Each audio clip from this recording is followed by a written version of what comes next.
barnaamijkan walaal waxaa la yidhaahdaa hoyga maansada soomaalidu bar loogu talagalay in lagu ururiyo laguna kaydiyo maansooyinka soomaaliyeed waana bar ay kusoo bandhigi karaan dhalinyarada cusub ee maansooyinka imaka samaysa kuwii horena lagu kaydin karo. sidee loo soo abalgareynayaa si loo ogaado waxa kan faa'iido ay leeyihiin? barnaamijkani wuxuu imika waa website, waa meel online ah, laakiin hadhow tole waxay noqonaysaa waxaa la qaban doonaa barnaamijyo kala duwan oo ay ka mid yihiin in mataqaana lagu guuleysto maansooyin lasoo bandhigo oo tartamo ay ka dhici doonaan ayay noqonaysaa. marka anna waxaan ku taageerayaa fikirkan cusub la yimid. barnaamijkana waxaa inta badan aan jecelnahay dadka maansooyinka soomaaliyeed xiiseeya, kuwii hore iyo kuwa cusubba, inay nagala soo qayb galaan, soo buuqdaan gorka bulshada la yidhaahdo maansada hoyga maansada.com. waa gartay mudane, maansooyinka la doonayo in loo qayb qaato waa imise nooc? waa gabay, waa geeraar, waa mataqaanaa murti iyo madadaalo, adigu wax ku saabsan maansooyinka soomaali lagu yaqaanin. xagga dumarka hadday rabaan inay maansooyin soo bandhigaan, inamada hadday rabaan inay maansooyin ama geriyo soo qoraan, kulli waa meel ay maansooyinka kusoo bandhigi doonaan. hadhow toolana tartamo inay ka dhici doonto, oo tartamadaas marka waxaa qabanqaabiyayaal ka ahaan doona dad aada loo yaqaano oo maansooyinka soomaaliyeed ku xil dheer, sida idaajo oo kale, abuunguuri iyo abwaanad caashaluun xaawa libano xamar joogta. marka dad badan informationka badankiisa waxaa laga heli karaa website-ka sidaan hore kuugu sheegay hoyga maansada.com. suugaanta noocaas oo kalea marka maxaa looga hadlayaa? mase wixii la doona looga hadlayaa, mase waa ay xadidanta waxa leeyahay noocaas looga hadlayaa? waxaa jira tartanada way kala duwanaan doonaan.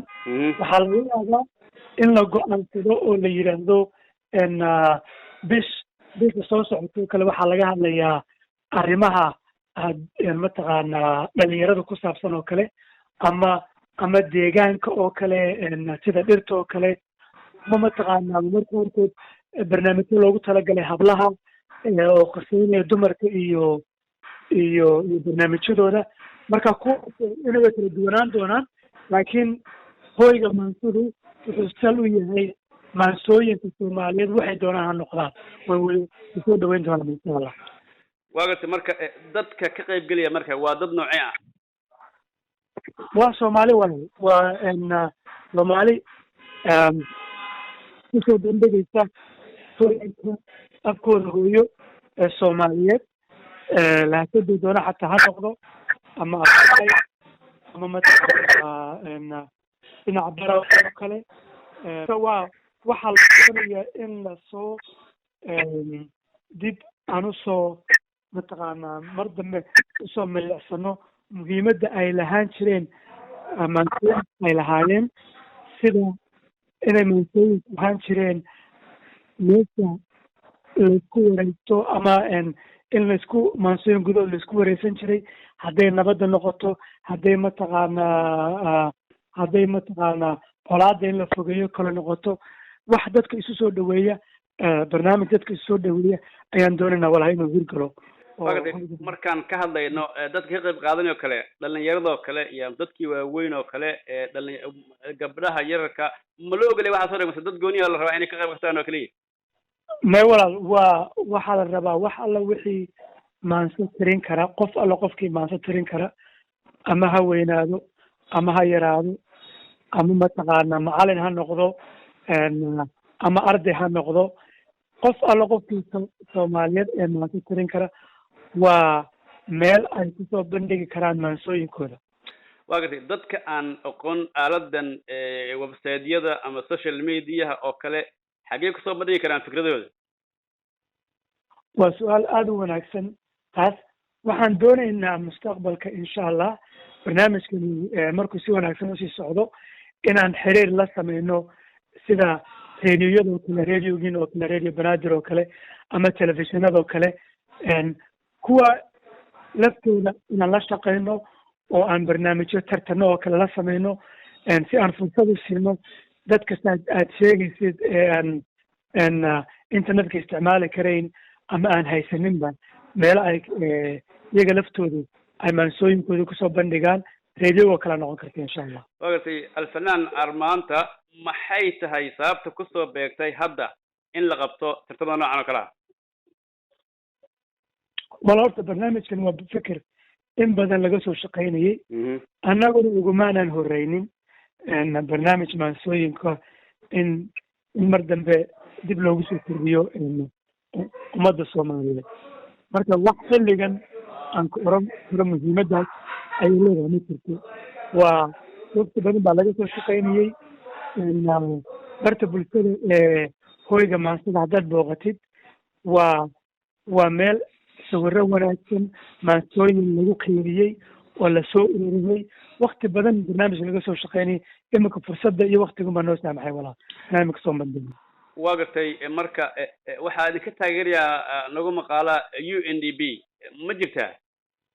sax waa gartay marka ugu dambeyntii marka maxaad is leedahay waa laga faa'iidayaa barnaamijka noociisa? wala horta soomaali waxaa lagu yaqaanay murti iyo madadaalo. murtidaas iyo madadaaladaas oo dhinaca kasta xagga bulshada hadday noqoto looga isticmaali jiray, waxbarasho hadday noqoto, siyaasad iyo xalin